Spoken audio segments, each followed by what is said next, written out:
one of the kind of hallmarks of, so-called progressive rock is that it doesn't conform to the conventional way that tracks normally would unfold.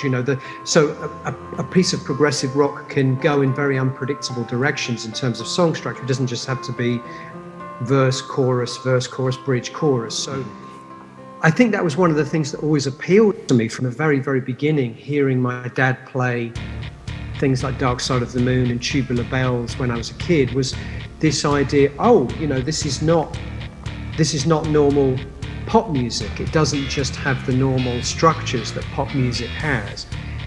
You don't know, when you put a piece of this kind of music on, you don't necessarily know where you're going to end up.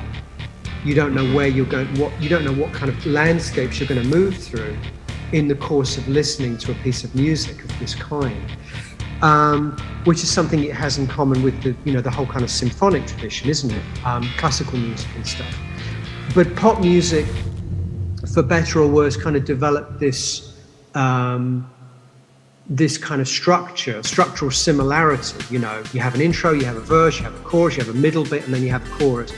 And I guess part of me always thought, well, surely pop and rock music is capable of being much more than that, And of course, progressive rock is not the only kind of music that kind of plays with the ideas of conventional pop structure, but a lot of rock music does conform to those kind of conventional structures.